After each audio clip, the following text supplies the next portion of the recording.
a podcast to honor the gods. This better come with a sacrifice. Dave X Media.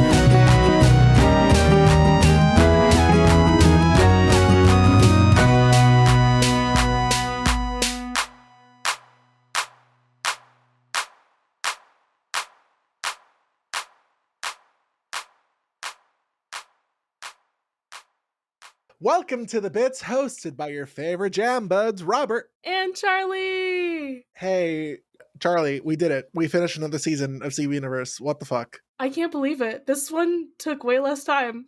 Maybe because it wasn't 52 fucking episodes long. Holy shit. And we still took breaks, but we didn't take a break as long this time, so... Yeah, I think the longest break we took was 2 weeks-ish, question mark? Yeah, I want to... Yeah, 2 weeks for, like, our mid-season.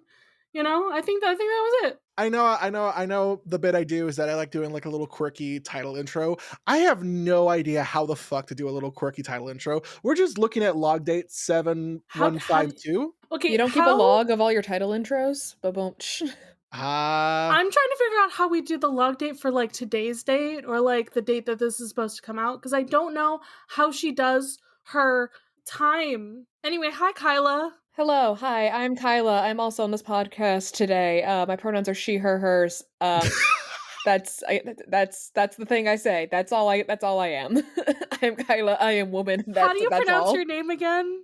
I know how to do it this time. Do you? Can you do it, Robert? Kyla. Okay. Kyla, are you a fan of Dropout TV, particularly Game Changer? I have seen shorts of it on YouTube. I do not have Dropout because I'm bad at watching things. I need to subscribe to that and unsubscribe from HBO Max because they keep getting rid of the things that I watch. So no, because when you just started being like, my name is Kyla, she, her pronouns, there's an episode of Game Changer where essentially the game keeps looping until someone wins. But it's the same questions at the beginning. So it's like, you know, what's the atomic number of this element? Who is the inventor of this? Blah, blah, blah. It's the same like 5 questions at the beginning. And at a certain point, they're just like exasperatingly answering and like, francium, da-da-da-da-da. And it's like, it just reminded me of that for no reason at all. That's fair. There you go. Sometimes things do be like that. Well, Kyla, hello. Welcome back to the pod. Do I need to go over all the episodes you've been on again? Let's see. Let's go for it. I believe Kyla coming back on for this episode makes her reclaim the spot as number 1 from Phoebe. Or no, I think they might be tied again. I think we might be tied. So let's see. Kyla has been on for Stephen the Sword Fighter, Ocean Gem. Mm-hmm. I was very tired from work. Historical Friction. Mm-hmm. And that were your only episodes of this season. So this is your 5th time. And let me double check Phoebe. I would love, in theory, to be on every episode, but I don't podcast and I don't contribute to the pod very much.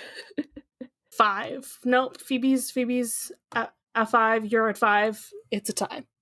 Okay, so I need to be on the next 17 episodes in a row. And by the time Phoebe finds out, it'll be too late. We already have a friend who's going to try to do that in season 5. Darian is just like, can I just have like this set of 5 episodes? Can I do that? And we're like, that's up to you. And yeah. Like I was just saying, like, in theory, all these episodes are great. And I like talking about Steven Universe with friends. So, like, hypothetically, I could ask to be on every episode. I'm not going to do that. Start a rival podcast. And then you can talk about Steven all you want.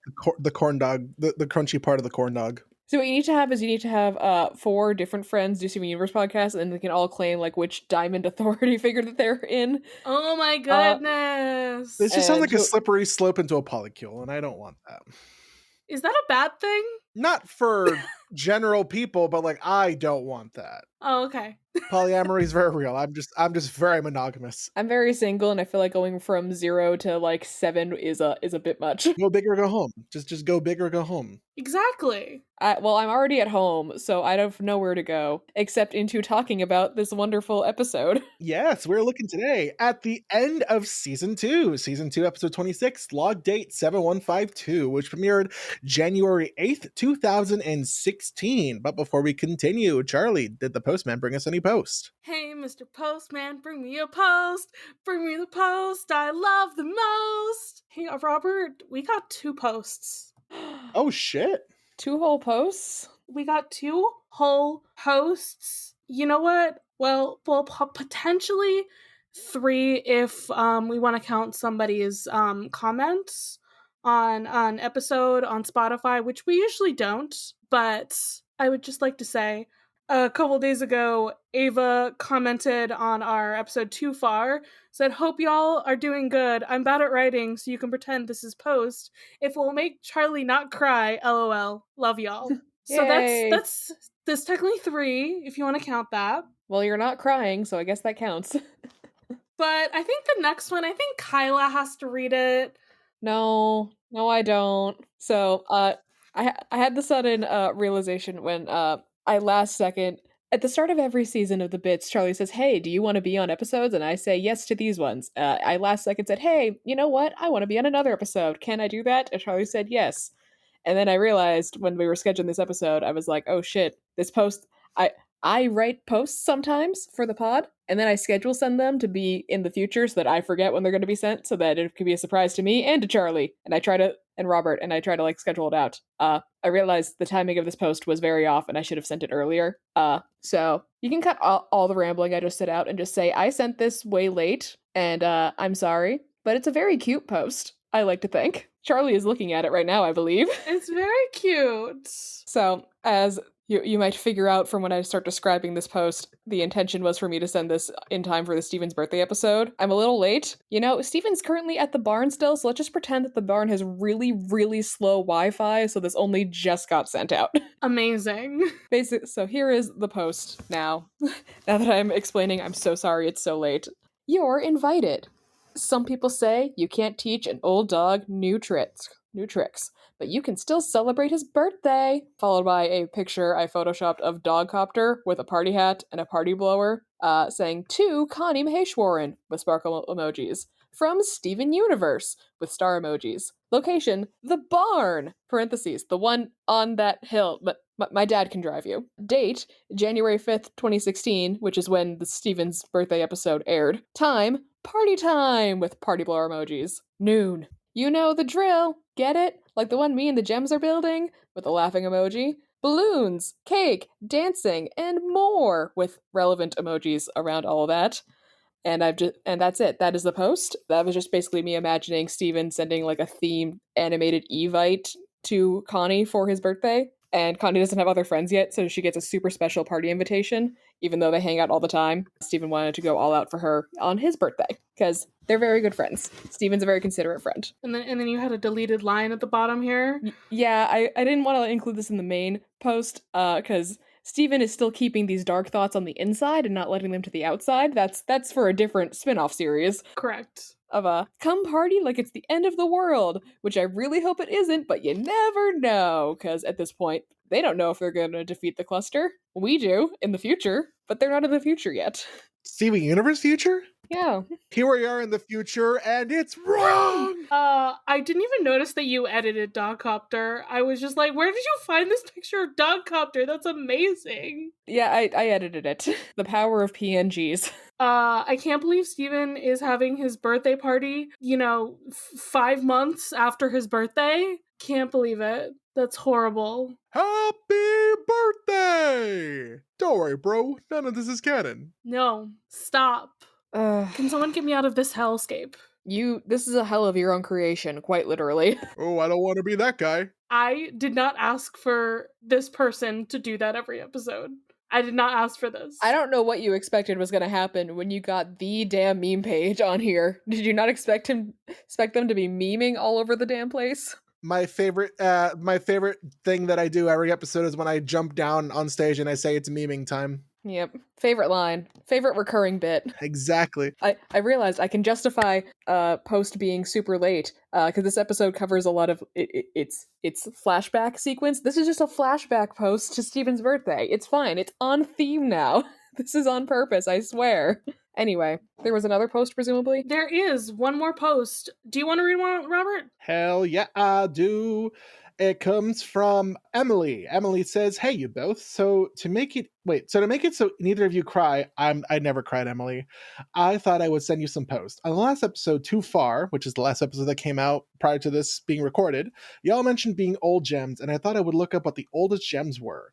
Well, there was a piece of Zychron discovered in Jack Hills, Australia that apparently dates to 4.374 billion years ago, even though the Earth is estimated to be roughly 4.56 billion years old. Not sure how reputable the source I got it from was, but I think it is being smithsonianmag.com and wanted to give you some post. Have a great day and keep serving us some great bits. From Emily." And then Emily also put the source in the email. We'll put this in the description. We'll put this in the show notes of the podcast. It is, "This little gem is the oldest piece of the Earth we've ever found. Jesus Christ." And it still looks pretty. How reliable of a source do we think that the Smithsonian magazine is? I don't know. It's not the most unreliable. My brain was like, it's associated with the Smithsonian. Is that good? Better than some other sources, potentially? I don't know. I would hope, right? Yeah. I'm thinking, the Smithsonian's the museums? Yeah, I think they're associated in some way. I would think that means it's a better source. Yeah, there are definitely like some science themed and history themed magazines and stuff that it just like, if you pay them a fee, they'll publish your article no matter what it's about. And then there's ones that do fact check. And I feel like Smithsonian is one that fact checks, but you can fact check me on that. I know nothing. I just know this is a cool little rock that they found. Yeah. Little zircon. I imagine it's like really hard to find like really, really old rocks because of all the movement that happens on the Earth and how much melting happens to a lot of the rocks. And we don't know how to carbon date fire yet. How old is fire? Or magma, technically, but shush. Words don't mean anything. I should know. I have an English degree. Hell yeah. My favorite running joke I have with my sister, who has a minor in English, is sometimes she's much better about it now, but sometimes she'll like mess up with pronouns depending on like insert queer friend she's meeting. And so I'm like, wow, Joe, look at you with your fancy English degree getting pronouns wrong. Hey, there's a lot of people who still get there, and there wrong. So Yeah. And 2 of those are pronouns. They're entitled to their opinion as long as they stay over there. Hey. I did it. All right, who wants to finish season 2? So I don't want it to be over. I feel like we could just stay here and that'd be fine. Does this feel like a finale? I said this last episode that we recorded. I was like, this feels like a good finale. I don't think it does. I think it's a good episode. No, I mean the last episode. I was like, oh, yes. The last episode felt like a finale to me more than this one does. This one feels more like an after credit scene. It's like the epilogue. It's, coming back into not just the high stakes moment of it all, because then like the next episode is the, Super Watermelon Island where shit's going down. So it's nice to just be like, okay, let's circle back to Peridot's growth over the course of everything to see. I feel like also the start of next season, it feels like such a strong opening of like, hey, we're gonna immediately go back into the drill stuff and solve that. And then, we do have some, like hit the diamond and stuff. And then we go back into our smaller episodes. Yeah, we're getting through this one episode at a time. But we should get through this episode first. Yeah, log date 7512. 7152. There you go. Whatever. You did it, buddy. Good job. I'm so proud. You can do many things. Believe in yourself. Believe in the me that believes in the you. I will. Absolutely. And believe in Steven and Peridot.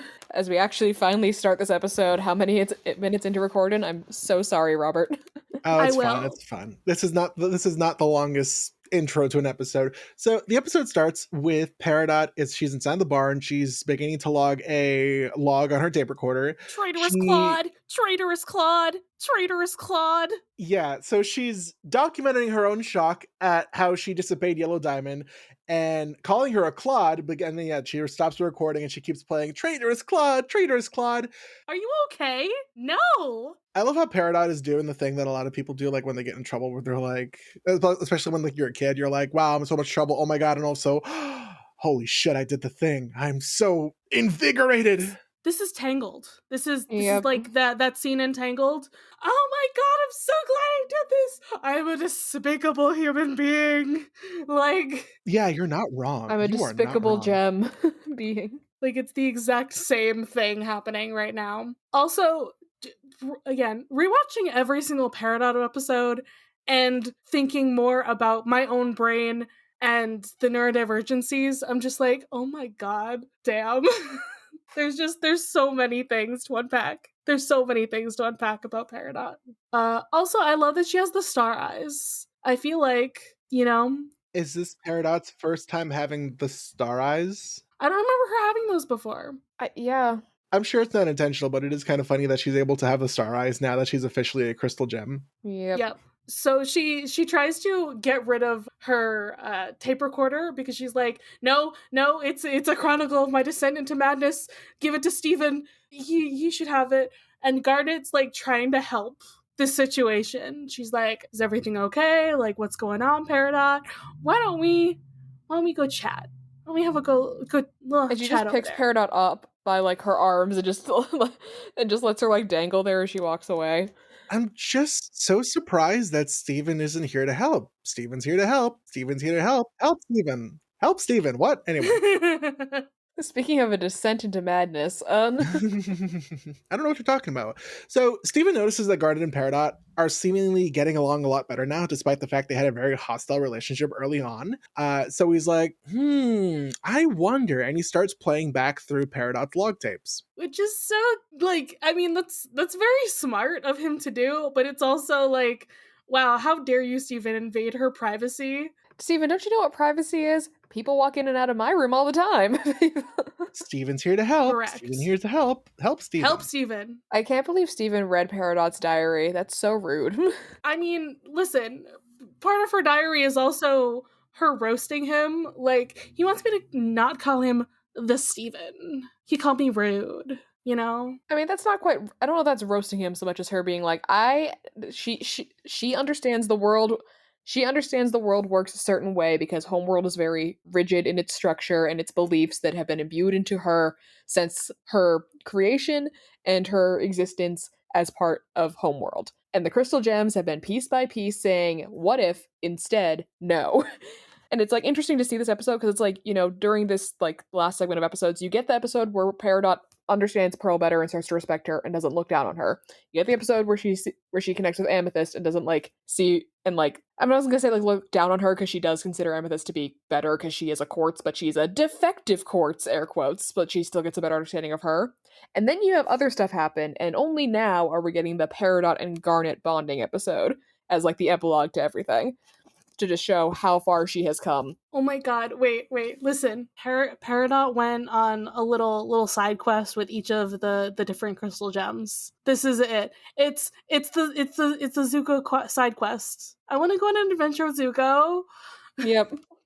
So what has she learned so far? She has learned don't be misogynistic, don't be what did she learn with Amethyst? Don't be an asshole in general. And with Garnet, I think she's like, all of them are don't homophobic. be racist. I want to say technically all of them are don't be racist, but it's like racist for gems specifically. Garnet's is more don't be homophobic. Don't buy into the caste system you have grown up in. Yeah, it's very specifically like we're gonna break down a specific part of the caste system of gem homeworlds.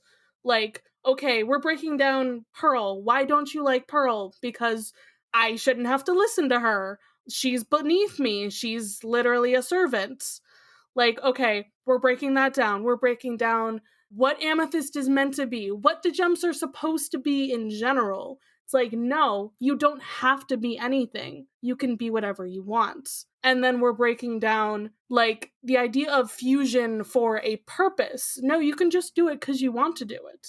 There doesn't have to be a purpose in everything. So I guess it's like doesn't have to be a purpose for Garnet. What did I say for Amethyst? You don't have to fit a certain mold, I guess would be a way to summarize that.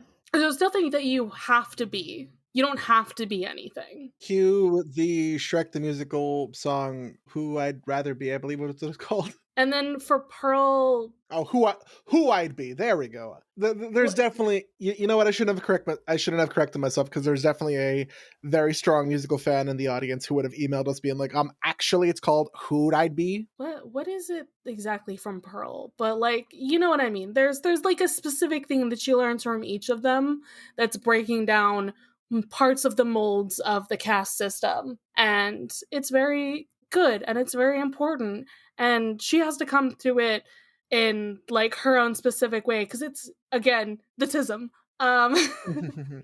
Oh, that reminds me. Thank you so much, Charlie. Everyone, all together. 1, 2, 3. Fascism bad. Fascism bad. Now that we've gotten that out of the way, let's quickly go through a lot.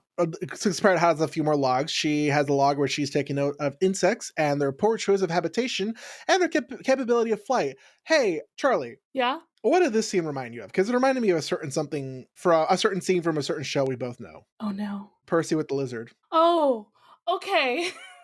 I was not thinking about that. I'm like, what are you talking about? I was not thinking about that when I saw this. I was just like, oh my god, look at her. She's a little scientist. She's like, I have like a hypothesis. I have a hypothesis and I need to like experiment to see how this is gonna work. The problem is she doesn't do it tactfully or like think about other people in how she does it. She's thinking very scientific, fact based in how she's doing it. It's very clinical. The question is, can they fly, yes or no? Not, if the answer is no, will they get hurt in the aftermath? It's just find out. And also, as Garnet, catches Greg, and just like, Peridot, you can't do that. Humans are soft and fragile. And Greg, super funny, hilarious guy, saying, it's not like a six-pack would have saved you from that height. But like, Peridot's probably not used to living things that are breakable outside of gems having their gemstones being shattered, but that like takes a decent amount of force. But and like if you push a gem off a cliff and they poof, they're still gonna be like technically fine, you know. I mean, unless they get cracked. Yeah, but or shattered. Or I'm sure stuff. Homeworld has some dumb propaganda thing about how if you get cracked of your own volition, that's because you suck and you deserve to be shattered or something. Possibly. Is this foreshadowing? No, wait, that's not off the roof. But my brain's just like I was putting the pieces together of like how many times has like somebody been on the roof and Garnet had to catch somebody? was Greg on the roof later on when his hair gets cut in future? He was over the roof at least, because what's their fucking fusion's name? Bluebird or something? Bluebird, yeah. Yeah, is like flying and holding him up, and Greg makes a noble sacrifice and loses his hair. He's just flying at that point. But still. The roof was probably visible in that shot, so you're not like way off. Yeah, my brain was just like putting together pieces. They did not work. It did not go together. I did not connect shit. But poor Greg. He's being held like a baby so often. Yeah, Rose did it. Garnet does it. I'm sure. And then Peridot has cleaning duty, which oh my god, also amazing. The I think that's actually supposed to be a mop that she has because there's a bucket next to it. I don't think it's a broom, but either way, she's holding it stick down. So she's, scratching the floor with the stick part of it instead of actually cleaning anything. Not using the sweepy cleany part of this mop/broom. It is. Although she uses it like one time to like clean a single trunk and nothing else. She uses it kind of like a feather duster in that moment, and it just like, girl. And you gotta love that she just is so confident. She's like, they're so lucky to have me because she's convinced that she's doing a fantastic job at this. She is destroying the floor. She cleaned one trunk and that's it. They had me on cleaning duty like a pearl.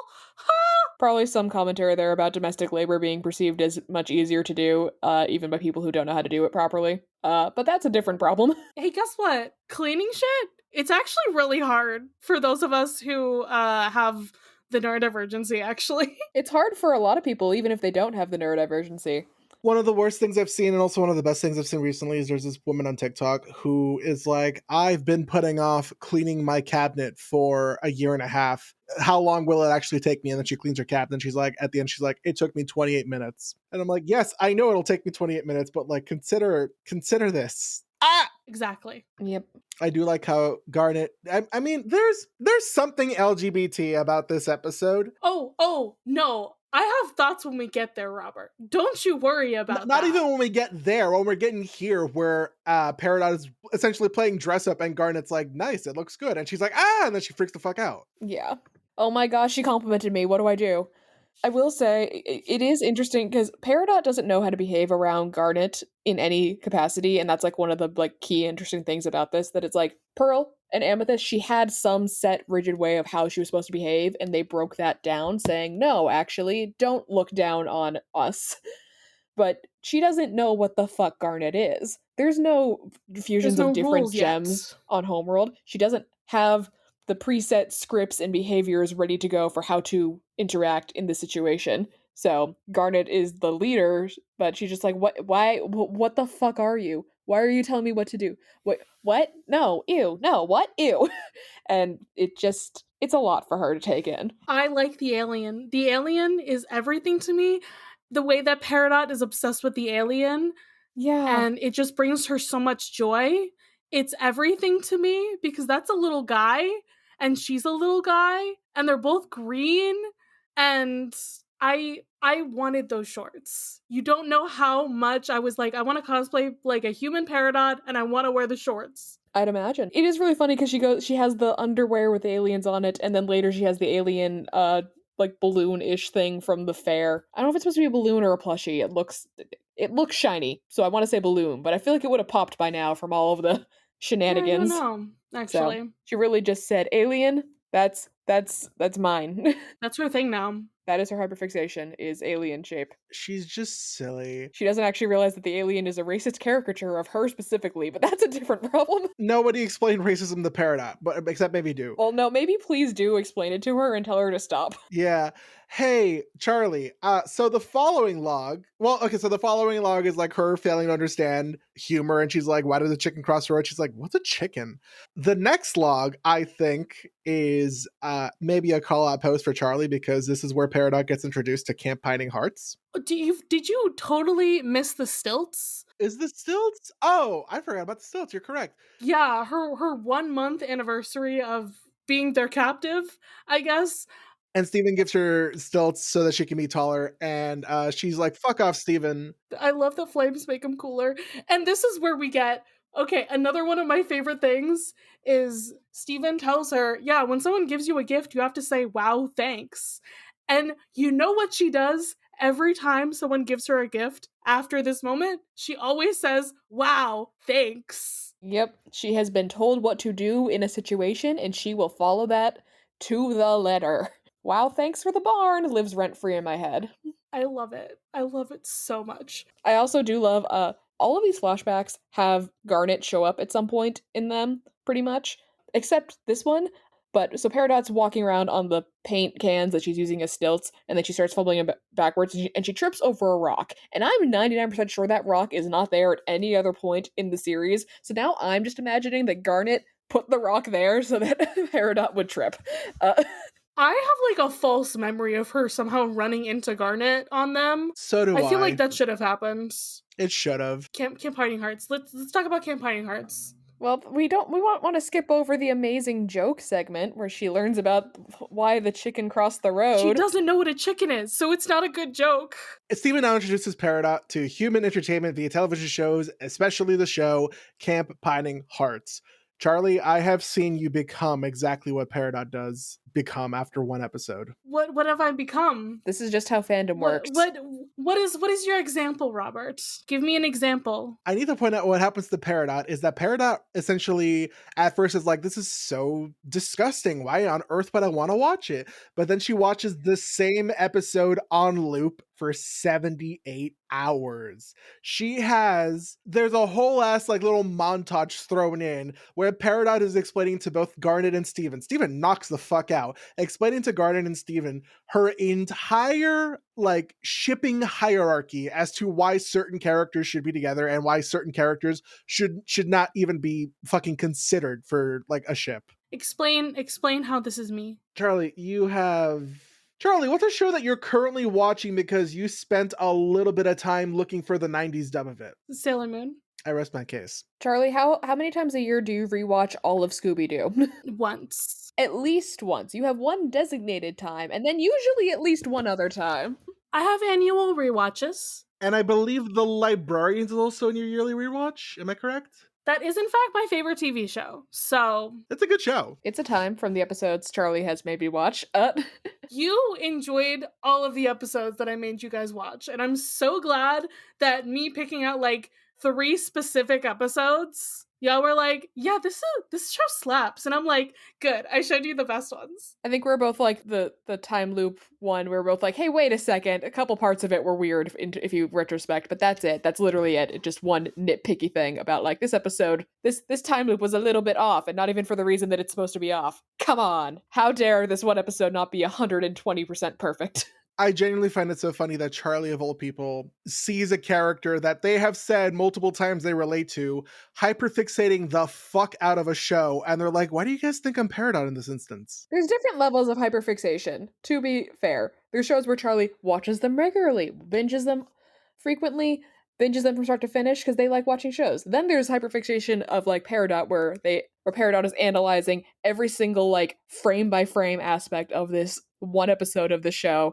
and what it means in the greater concept of everything. And Charlie does that too. Don't worry. What do you think these podcasts are for? Hey. But different levels at different times. There was the time when I tried to write fan fiction, and I painstakingly watched Frozen so that I could write down so much of the dialogue that was in the movie. Oh, I used to try and do the same. So I could have a self-insert also be in the movie. Yeah.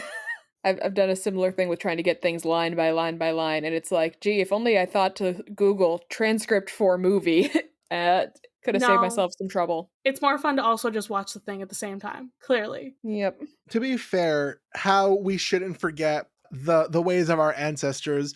There was a very I think it became famous not because she either passed away or something along the lines. I need to remember. I need to find the thing. But I saw on TikTok the other day of this post that was like, my grandma really liked Star Wars, and so she made an accurate costume of like the Rebel fighters uniform. But there's no computers or anything. There was no screenshots. There's no way to watch it. So she had to physically go to the movie theater and watch Star Wars like 7 times. And drawing and like getting as much detail she can every time so that she could actually make this costume. Also, drawing in the dark because it's a movie theater. Yeah. It's gotta suck, man. Yeah. Peridot is hyperfixating on the same episode over and over again. And then I believe Steven at one point lets her know, like, there's more. And she's like, what? And I'm like, oh God, Steven, what have you done? No. She's like, is there more? And he's like, no. Because he doesn't want her to do this forever. I have to wonder if it's that, or if it's that, like, we only have the one VHS, and she's going to be super disappointed if I say, yes, there's more, but no, you can't have it. That's mean. Because they do, in future, you see them talk about the show together. So at some point, he does get the other VHS tapes. But until then, Peridot has this one episode and her shipping chart, which it's very Peridot that her outcome is not like other types of fan art or fan fiction. It's just, here is the compatibility shipping chart. It's very analytical. It's not even just shipping. It's like, these two specifically would rule the camp. No, that's her main takeaway, but she also has like the Steven says that's a nice drawing, and I'm talking about like the shipping actual chart she has of the different characters together.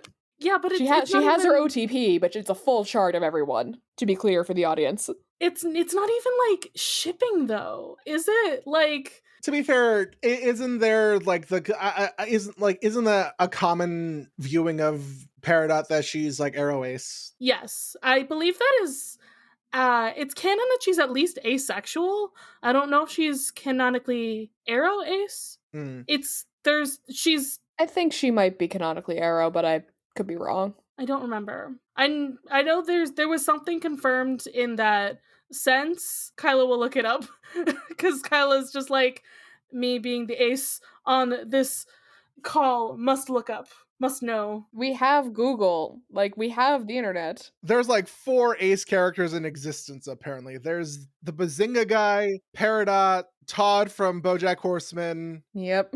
I forget who else is canonically ace. Fuck. Isn't there a character in Has Been Hotel who's very ace? Yeah, Alistair is confirmed asexual, and I'm pretty sure he's also confirmed arrow. Hell yeah, brother. He has to be. I'm like certain he is. According to fandom wiki, the LGBT characters wiki specifically, she's confirmed arrow ace by a storyboard artist, and I lost it already. So yeah, And that's valid and it's great. We love our little green Dorito. we love these ace Doritos and arrows. I'm making a joke about how little ace representation there is in media. And also, like, most of them are still, like, confirmed after the fact or by the creator. Like, SpongeBob is confirmed asexual by the creator. Great. They don't talk about asexuality in SpongeBob. You know? They do in BoJack, because Todd Chavez is the best asexual character ever. And you can fight me. Please don't actually fight me. I just like BoJack Horseman. In the Deus Ex Media server, we were talking about LGBTQIA plus rep recently, and I was like, yeah, SpongeBob is actually a terrible rep for ace people, though, isn't he? Because like he's literally a sponge. He can reproduce asexually. Isn't that kind of like one of the jokes that people put out there? Like, yes, having a confirmed ace character is great, but I feel like that's not wonderful for representation, at least. And I know at least one of our friends in the server was just like, yeah, I don't love it. It's not great. I know there's this whole thing about, like, the creator of SpongeBob or whatever was, like, originally, like, a marine biologist. So a lot of, like, things were just, like, ocean facts. And so it might just be... Because I think part of, like, the SpongeBob ace rep argument that it's, like, decent was that it was, like... I just Googled it real quick to confirm. It was presumably officially announced in 2005 that SpongeBob was supposed to be asexual, which is a pretty early time to be saying those words in that order about a children's cartoon character. So that's a good point. Also, a character in a show whose plotline isn't 99% of the time being like, let's talk about romance, which obviously they're not talking about sex in kids shows, but like romance is kind of the assumed direct path to that. So having character SpongeBob never has a romantic subplot ever. So, you know, there's some points there for it not being the worst rep, but he's not trying to be good rep. He's trying to just be a fry cook. That's all he's trying to do. He and Patrick are in a QPR. That much is canon to me. And they keep forcing Squidward into it, and it's just not a good time. They really do try. I did, in fact, just Google, like, straight up ace characters to see if anything helpful came up. I'm so glad that list of Ace Attorney characters came up. I'm sure this joke has been done before, but all Ace Attorney characters are asexual. Hell yeah, brother! Peridot starts the next log by being like, hey, the cluster drill is coming along. She's like, Amethyst has good work ethic, but she also distracts Peridot shapeshifting into a lion. Peridot's like, why the fuck are you wasting so much energy shapeshifting? Amethyst does the funniest fucking thing this episode where she shapeshifts and then mimics Peridot perfectly. Yep. And also she shows Peridot what a chicken is, which is the very, very good. Very good. So important. Now she knows that a chicken is just a funny little guy. But how will she understand why the chicken crossed the road? To get to the other side. I don't think she understands anti-humor. I just think she thinks she just thinks chickens are funny, which I'm sure, especially to a gem who would normally not be seeing very much organic life at all. That's a ridiculous fucking thing to see, to go from gems that are all sentient and, like, generally bipedal. I think they're all bipedal, yeah, and stuff, to just be like, what the fuck is a chicken? The gems are featherless bipeds. Anyway. They are. Sorry, my brain just did the ADHD. I had an ADHD movie. I had an ADHD moment. I was like, "Ooh, somebody should tell Peridot that chickens actually came from dinosaurs." And then I was like, "Oh my god, Peridot would be a dinosaur kid. She would be so into dinosaurs." Yeah. Oh god, we don't need that. Oh my god, my brain made several leaps then about, because dinosaurs, bones in rock, Peridot is a gem. Gems are born from rock, so imagine being explaining to her that things die and then go into the dirt. That's where organic things go to die, but that's where gem things go to be born. That's a thought that I had, and I'm suffering from it. I don't think she knows what bones are. I don't think Peridot knows what bones are. She has not ever seen a bone. No, she doesn't know what bones are. But I meant like they take the nutrients out of like the earth and shit. You know, Right, but she that's would not at the least same know thing that. as yeah. But I don't know that she'd know that like put deceased organism in ground for burial, Okay, I see or what you just because mean. it died there. Somebody needs to show Peridot a bone. Throw her a bone then. Shut the fuck up. Anyway. We're just Ow. trying to lighten the mood. Lion the mood. Ha! Lion the mood. Ha! As Amethyst says. Also, I will Peridot- say, just because, sorry, because I was just listening to the Too Far episode on the car ride from work about how Peridot was kind of making fun of Amethyst in that episode, and like Amethyst felt bad, and Peridot learns what it means to take a joke too far, and when mimicking somebody, talking about somebody, and how they're different can be funny versus insulting. So when Amethyst first turns into Peridot, at first Peridot's a little bit like, "What are you doing?" and she's kind of defensive, and then Amethyst says I'm working on my paraphrasing. Hard to beat the original though. And then Peridot blushes, so she knows it's a good time. This is a good version of doing it. It's continuing that little mini narrative for them. It's a good time. She's growing as a person who is not a person. So the next slog, we have to lift the drill and move it to do some drill things. And you know, I love Amethyst just going all purple puma. We love it, but we need to be a little bit more careful, guys. We get Opal back. Amethyst and Pearl fuse, and Peridot is shocked. And Garnet's like, okay, everyone good. Everyone time for a break. Peridot approaches Garnet and she's like, listen, I don't get why you're fused because you don't really use your powers for anything specific, no constructive purpose. Garnet is trying to teach her that like, hey, I'm just Percy and Pierre. You know, that's my whole vibe. It takes them a while to get there.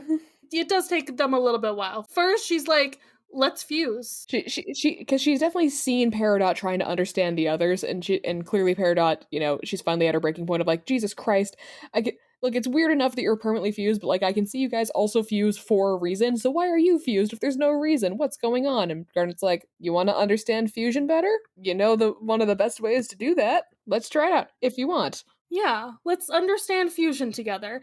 And okay, so thinking about this as that's two lesbians in a trench coat asking a third queer Arrowace, lesbian question mark? Is she in Lapis? She in Lapis? She might also be an Arrowace lesbian. It's unclear. Who knows? Either way, she's queer. They ask a third queer, hey, you want to join? Like, okay, I think Robert and I have decided we're gonna have like a fusion talk for like our Pride Month Patreon bonus episode. We're gonna have an in-depth talk about fusion on all of its forms at a later date. But this specific instance is very sexual. I'm not gonna lie. Yeah, like Garnet is wearing those sunglasses, of course, but like she would be making bedroom eyes if she wasn't. Correct. All three of them. Bedroom eyes. Yes. But the way that, like, Peridot is, like, nervous about it, she's just like, wait, what? It's like, it's almost like she just asked, you want to have sex? And Peridot's like, what? Like, not expecting that, you know? Or you want to join my throuple, you know? Like, you're not expecting it. Yeah. Especially because, like, based on what we do see of homeworld gem hierarchy stuff later on, there are gems that are meant to fuse together, and then other gems seems like they are essentially meant to never fuse. Like, yeah, like, you know, when Ruby and Sapphire first fuse, it's like rubies are meant to fuse so they can small into big. Topaz fuse together so that they can capture their enemies within their fusion, which is a whole horrifying thing to think about. Implications there are a lot. Maybe get Josh on for that episode. The horrifying implications of trapping somebody in your inside of you. Oh God. You know, so like I'm sure Peridot's fall in the class of gems that don't fuse, so it's not so absolutely breaking regular conduct as well as oh my gosh fusing, you know, the sexual implications of that. So you know. Yeah, and like she blushes. She just saw a quartz and a pearl fuse, and now this other fusion wants her to fuse, and she's like, what the fuck is this sex cult I walked into? Literally, she walked into a sex cult. Oh my god. Fusion's more complicated than sex, to be clear for people, but it's not related to that. Yeah, if you're just coming into this episode and you're just like, oh my god, this is what they think fusion is, like, no, it is so much more than that. But it's funnier to say it's sex this time. It is more sex coded in this episode than I think it has been in many other episodes. Like even Greg and Rose, I don't think it was necessarily sex coded as much as it could have been. It was honestly more like general connection coded for them in that episode of just like getting closer together, as close as physically possible. Which is wild for, the straight passing couple. Yeah. Like that it wasn't sex coded and then this is. So, we turn on the music. Peridot's got her little stilts on so that she can dance with Garnet a little bit better. And they try to do a dance. It's really cute. I with Garnet, but she's a little too short for that still. Anyway. Yeah, I love it. She's just like, I can't do this. It don't work for me. I can't try to do that. And we don't get confirmation. I don't know if we get confirmation that like Peridot can't fuse, but I do think it's possible that she can't based on some of the other powers that she doesn't have. Because she can't shapeshift. That might be the only thing. But I know she can't shapeshift and she gets very self-conscious about that in later times.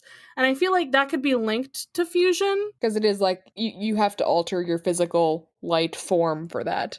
Yeah. Potentially. So, I mean, maybe, who knows how those powers actually work? Maybe they actually can do that, and they were just told they couldn't. I don't know how any of that shit works. Yeah. But what we know... Like Peridot didn't know she had metal powers, and that's almost definitely just because it's like the gems... The homeworld never considered the idea that Peridots would ever need metal powers, therefore no one would ever think to test it out and have them utilize it. Wild that they created them with metal powers and didn't even know? Completely by accident. I was thinking earlier, because again I was listening to the pod earlier, about, Peridot is really stuck in this rigid idea of like what homeworld gems are supposed to be, but like, and like she obviously is very self-conscious of herself and her role in the group that she's in on homeworld and also with the gems.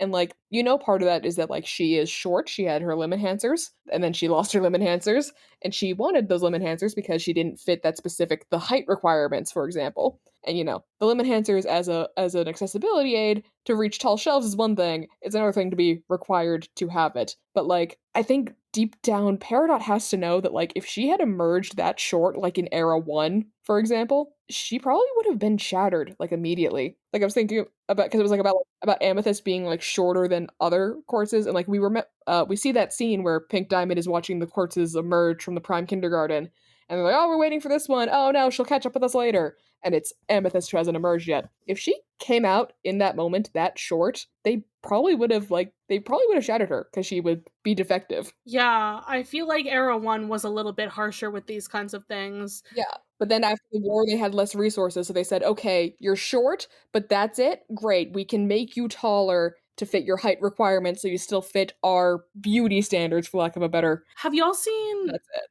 That there's like a fan art that I've seen where it's like comparing how Peridots from Era 2 and Lapis is from Era 1, and like they just don't make them like they used to, and somebody like tries to figure out what Peridots would have looked like in Era 1, and how like it's possible that like they had cool fingers that like did those things that like her limb enhancers are able to do or something.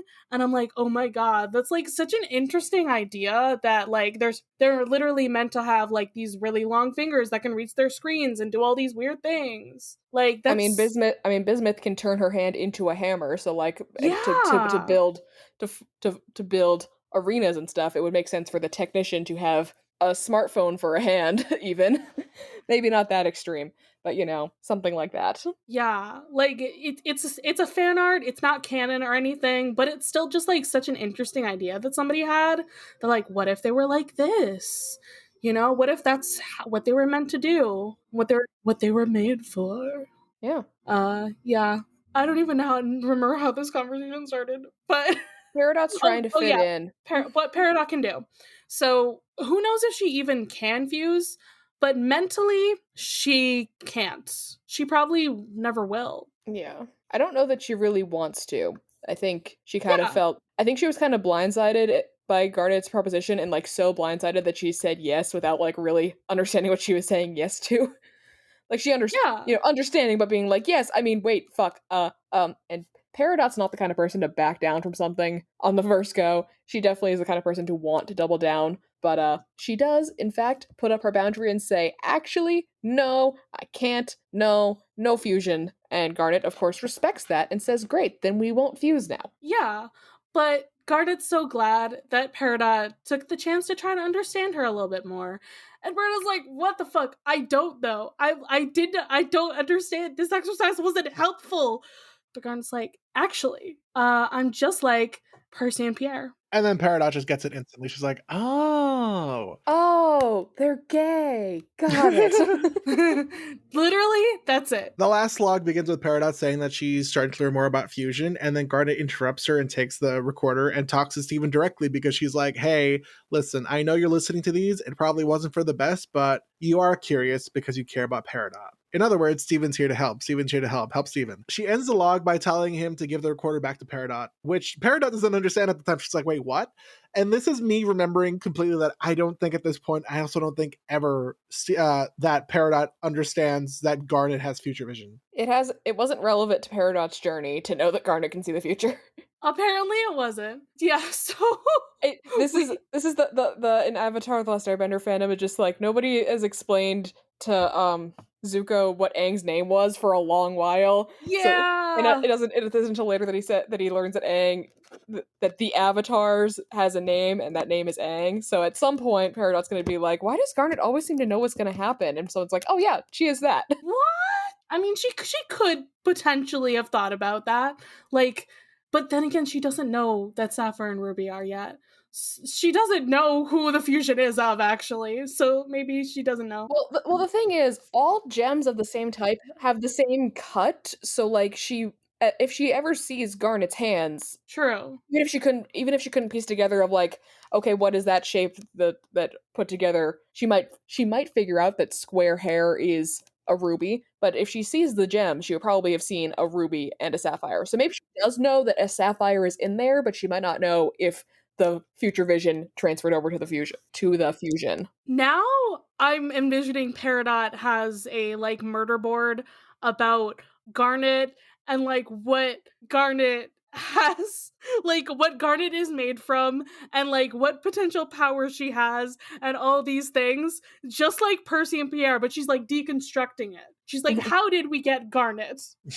What is Garnet from, you know? Garnet is the answer to her question. Hey, look at that. Episode ends with them coming back into the bar and he gives her back the recorder. Garnet and Steven both give an approval to Peridot with thumbs up, which she returns in kind. She's blushing because she realized that Garnet saw the future, kind of. She's like, wait, oh, it was that thing that you said. That's weird. Huh. I can see the future. Also, she says, wow, thanks again when she gets the tape back. She sure does. It's important. Yeah. Hi, Charlie. Hey, Robert. Would you like to head down to the Crystal Temple for some Crystal Temple trivia? Jessie Zook's signature alien face doodle appears as a pattern on the shorts Peridot finds. She has confirmed on her Twitter that it was Peridot's shorts for the episode that drew her closer to the alien face, and from there, it became her signature symbol. A similar alien face doodle is seen on Peridot's tape recorder next to the phrase "keep out." I was gonna mention that too! Ah, I love it. I love it. Peridot states that all clothes are part of a gem's form. While not outright stated in previous episodes, gems like Pearl have explained that gems' bodies are actually holographic hard light projections, and their default costumes have changed after extended regeneration. Like the Doctor. Camp Pinding Hearts depicts a flag pretty similar to Canada's one, but with a green color instead of red. It also shows a maple syrup bottle, again with a green maple leaf. So, Green Canada. Peridot watching Camp Hiding Hearts for 78 hours can be a reference to this being the 78th episode of Steven Universe. In Camp Pining Hearts, Paulette has a hat with a blue diamond-shaped symbol, and her scarf has a water drop pattern resembling lapis lazuli's gemstone, and a hairstyle similar to rose quartz. Percy's hat and jacket have diamond-shaped yellow symbols, and Percy's necklace has a triangular pendant resembling Peridot's gemstone. Gay. The shipping chart Peridot makes of the Camp Hiding Hearts series is titled CHP RNRLRSYS, which may denote the Peridot has a problem writing English in a human script, as she mixes A and R and tries to write analysis instead of analysis. Analysis with a Y instead of an I at the end. Wait, hold on. The problem is I see the word analysis so much at work as a chemical analyst that I'm just auto-populating to seeing it spelled correctly, and it's not. She mixes A and R. Analysis. Analysis instead of analysis, which is a very common typo when you're trying to write analysis at work. God, that's so much. Also, an alcyl. Writing smapple instead of sample is another common typo, and sued instead of used are just very common ones. The Snapple was sued for analysis. Anyway, the basis for her shipping chart mirrors her views on fusion. Rather than basing her favorite pairing on romantic grounds, she bases it on the supposed efficiency in, quote, dominating Camp Pining Hearts, unquote. Beautiful. In the planning stages of the episode, a scene where Amethyst teaches Peridot about eating is drafted. However, it never made it past the storyboarding process due to cuts for time. It also wouldn't have fit the theme of the episode anyway, which was like, Garnet. Yeah. So when Steven tries to explain what kissing is to Peridot after Peridot saw it on Camp Pining Hearts, it is strongly implied that Steven and Greg have had the talk. We didn't even mention that. Oh my god. Yeah, they sure did. They probably had to have the talk, he is growing a beard. He knows what fusion is. So I do have to, because that one episode where they're cleaning out, where Greg has a box of books, and Steven's like, books, and Greg's like, hold on, wait, let me check before I give you this book, and it has, the passions of Xanathar or something like that. And he's like, maybe that book is for when you're older. So now I'm wondering if the talk took place before or after that sequence, and I'm guessing it took place after, and now before this episode. So now we can work inwards to see when Steven had the talk. Maybe it was after he found out that Garnet was a fusion. And he was like, Dad, oh my gosh, Garnet is two people, it is one person. Maybe just when Steven learned about fusion in general, because I don't remember when that happened relative to the book episode. I feel like the book episode was later. Yeah, I think so too. This is the first episode to show Pearl and Amethyst fusing into Opal successfully on screen. Hey, it technically is, yeah, that's true. This episode features the first in-show reference to the fact that the crystal gems have stars in their outfits. I love it. It's so good.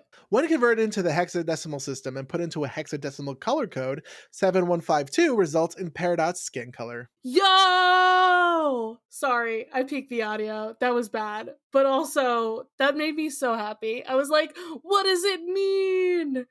It means they made a color code reference. It was color theory all along. Hell yeah, brother. I remember somebody, after this episode aired, trying to break down what the log dates are supposed to mean. 7112, 7132, 42152. Somebody did piece together that it most likely is that 2 is the era, the 111213 is probably the entry number, and 7 is either or entry or day number, a little unclear, and 7 might be the mission number or something. So that's a theory that somebody posited on Tumblr. I don't know how accurate that is. Could be. But hexadecimal is cool too. Go for the cultural reference. Oh boy. After watching Camp Hiding Hearts, Peridot has made a character shipping chart, quite common among fan bases. Amazing. I keep getting the ones about the shipping chart specifically, which is hilarious, because I was thinking of giving my pro point to the shipping chart, so this is just the universe telling me to do it. Robert, this is important for you. Camp Pining Hearts may be a reference to Percy Jackson, due to the camp-like setting, and Percy is one of the characters. I mean... I feel like that's low-hanging fruit. Yeah. But you know what, baby? I'm gonna take it. Percy Jackson, woo! Can't believe they made a new Percy Jackson in Steven Universe Future. These are the Peter Johnson movies. No, I think the new one is actually the Peter Johnson movies because they hate it. Can't believe Steven Universe made a better Percy Jackson adaptation than the movies. Yo! The logo for Production Presents resembles Mabel Pine's shooting star symbol from the Disney animated series Gravity Falls. Given the promo art, it may also be a reference to the 1990s Nickelodeon sitcom Salute Your Shorts, spliced in with Canadian dramas such as Degrassi. We gotta tell Ray this.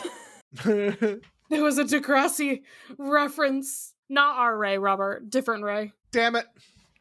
I only know the one Ray. Do they light up your world like a ray of sunshine? There, the obligatory Ray joke. There we go. The joke Peridot reads out, "Why did the chicken cross the road?" is a common riddle anti-joke that gives a simple answer instead of a funny punchline. I'm glad that was finally explained to me because I've never understood it. Cool. Yep. Peridot using a mop upside down might be a reference to a brief joke from an early episode of the Nickelodeon show SpongeBob SquarePants called Big Pink Loser. Hey buddy, you rolling from Stupid Town? That's the joke, because Patrick is sweeping upside down and a fish comes up to him. And now for Charlie's favorite section. Continuity? Continuity. Sometimes I'm just like, wait, am I saying it wrong by saying the way that I say it? Is that the wrong way? Is that the right way? I don't know anymore. It's the wrong way. I mean, all words are fake, but the way we as a society... Currently, we have decided that the word is supposed to be pronounced continuity. The title references Peridot's log dates that she records in her audio diary. This episode takes place not long after a message received, with Peridot still processing the fact that she not only defied her former leader Yellow Diamond's order to let Earth be destroyed and retrieve the cluster, but also insulted her in the process. Peridot refers to a chest of clothes as shirts, mistakenly believing that the term Steven used in Catch and Release means all clothing. The log dates in this episode are 7112. Steven gives Peridot the tape recorder and she makes her first entry. Same log date as Too Far. This episode's flashback takes place before the start of that episode. 7122. 1 month anniversary of capture. 7132. Amethyst shapeshifts and Peridot, Amethyst, and Pearl make jokes. 7142. Attempts to fuse with Garnet. Garnet leaves a message. 7152. Beginning of episode and the latest log for this episode. Pearl is shown to have fully understood the term jokes after her confusion in So Many Birthdays. I forgot that this was a thing. I'm not gonna lie. And then, my friends, who are we giving our Pearl points to? The Little Alien Shorts, obviously. This is the correct answer.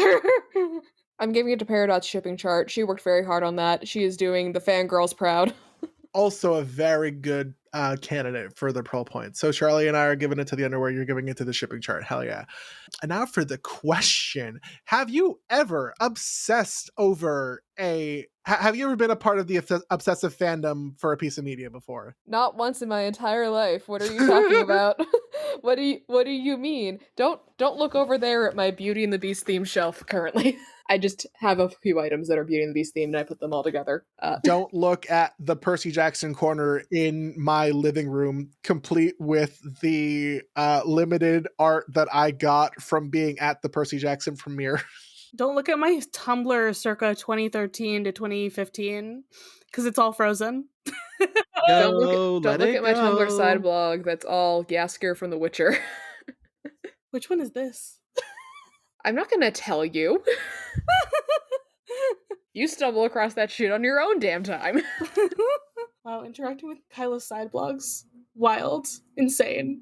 No one's supposed to do that. I'm supposed to have 0 followers on there. I need to clear out the bots again at some point, but effort. Speaking of, Kyla, did you want to be known? Do you No. exist? No, cool. I thought so. I don't have an internet presence that I'm trying to build. Maybe someday, but not today. Yeah, let's all collectively get Kyla back into YouTube so that she can cover all of the Beauty and the Beast adaptations that have ever existed. You know, I still want to see that. I want to see that YouTube channel. Oh my god, no you don't. I'm protecting you from this. The hyperfixation station. I want to see it. I don't know that you can handle Penna and Netvor in its full glory. Or that one French one with the giant stone golem at the end. That's a time. That's the one with the ice scene. I've told you about the ice scene before. Listen. That's like it's so unwarranted how much sexual tension they have in that moment. They have not earned that yet. It's so dramatic. She falls through the ice and he pulls her back up from the ice using like the front of her bodice of her dress to pull her back up out of the ice so she doesn't drown. Like, buddy, you have so many other options to pull her to safety. All Beauty and the Beast adaptations are unhinged, and I think that is just canon. You know, it's hard to say when you're so lost in the sauce of what is Beauty and the Beast. How unhinged is the general concept of Beauty and the Beast? Relatively unhinged, actually. He's a furry. She's a furry. Everyone's a furry. Yeah. Anyway, except Penna and Edfor. She's a I don't know what feathery? Feathery, I guess. I'm guessing that's what the bird he's one a is bird, called. That one. Yeah. He sure is a bird. But she only starts liking him when she sees his hands that aren't bird hands for a moment. It's a whole thing. I'm not gonna Robert, how entertaining has this been for you? Not knowing at all what's happening. He has weird bird hands, and then he no longer has weird bird hands, and that's a big plot point. And he's mad that his bird hands are gone, and I'm like, buddy, shut up. Anyway. Steven Universe, we did it. We did it, guys. Oh, this ties into the episode because Amethyst turns into a bird. It's fine. It's on theme. And it all comes back to chickens. What are chickens? And why do they cross roads? I don't know. But Robert, if every podcast were perfect, we wouldn't have The Bits Season 2 done, baby! Bye. We'll see y'all in like a month. Bye. Goodbye.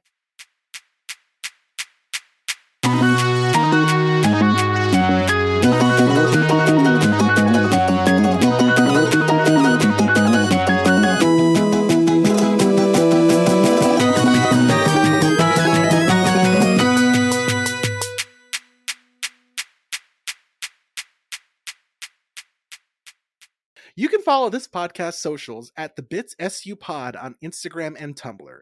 You can send a message to our Diamond Line through thebitssupod@gmail.com. If you'd like to support us financially, join us at our Patreon, patreon.com/thebitsu. By becoming a patron, you can join the Deus Ex Media Discord server, where you'll be able to chat with us and other listeners about Steven Universe, or whatever else. Our $5 patron tier also gets you access to Steven's Room, our monthly bonus show. There, we'll be talking about a wide variety of topics, which usually have something to do with Steven in some way. No promises. You can check out our merch store, The Bits SU, on Redbubble to find custom designs made by yours truly. Or if you cannot or do not want to support us financially, we'd really appreciate a rating, a review, or even letting your friends and followers know how much you love the podcast. It really helps. Our music was written and produced by Jason Hilton. You can find him at Negative Selections on Instagram. You can follow me, Charlie, at GreenPixie12 on most platforms. I also have an art Instagram at GreenPixieDraws. You can find me, Robert, at The Damn Meme Page on Instagram, Twitter, TikTok, and Blue Sky. If you want to have more from me, check out my YouTube channel, also called The Damn Meme Page, where I make videos mainly about Percy Jackson, but also sometimes other fun stuff. The Bits is proud to be part of Deus Ex Media, which features great podcasts like Super Scary, a love letter to superheroes, sci-fi, and horror movies hosted by Josh. Do you love to be super scared? Do you enjoy listening to hilarious hot takes on timeless classics? Well, fear not, listeners. I'm here!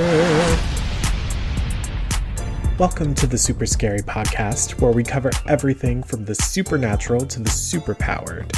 I'm your host, Josh, a scaredy cat nerd who enjoys superhero, sci-fi, and horror movies way too much.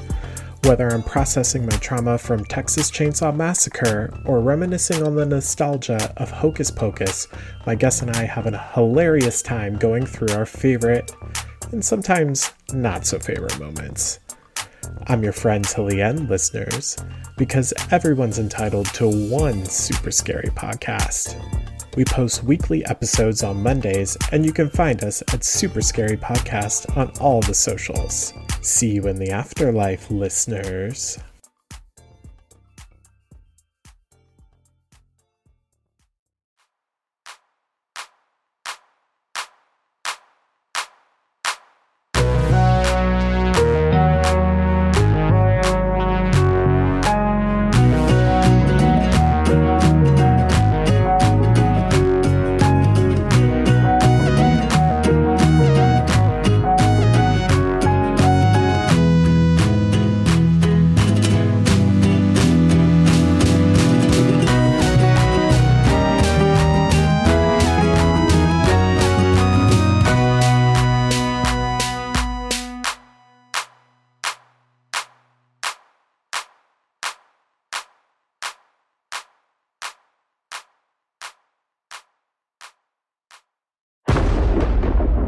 Wave X Media.